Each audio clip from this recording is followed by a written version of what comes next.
الله بالرباط في الحله الجديده ديالو بعد اقتنائكم للتذكره ديالكم عبر المنصات المعتمده.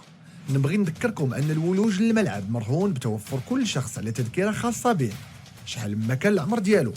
بالنسبه للجماهير القادمه من الدار البيضاء عبر الطريق السيار، او الاشخاص القادمين من مدينه الرباط عبر شوارع الحسن الثاني او النخيل، وحتى الجماهير القادمه من مدينه تماره عبر الطريق الوطنيه ومن جميع مدن المملكه، غادي تلقاو رهن اشارتكم زوج مرائب لركن سياراتكم، واحد في شمال الملعب والثاني في الجنوب ديالو.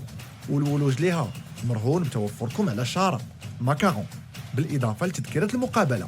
وهناك ايضا اماكن للركن في الحي الاداري الجديد. والوصول للملعب مشيا على الاقدام من حي الفتح غادي تلقاو ممر تحت ارضي يؤدي مباشره نحو شمال الملعب، ومن حي الرياض غادي تلقاو زوج ديال الجسور، واحد يؤدي مباشره نحو شرق الملعب والاخر للجنوب ديالو.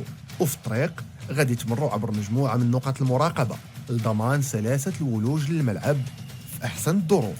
الوصول للمكان الخاص بكم واللي اختاريتوه اثناء اقتناء التذكره ديالكم كيتم عبر الولوج من واحد من مداخل الملعب، ثم البوابه، ثم المدخل، ثم المدرج، واخيرا الصف والمقعد المشار لهم في التذكره. وطيله هذا المسار هناك فرق مكلفه بمساعدتكم وتوجيهكم حتى تلقاو المقعد المخصص لكم اللي احترامه الزامي. مباراه ممتعه.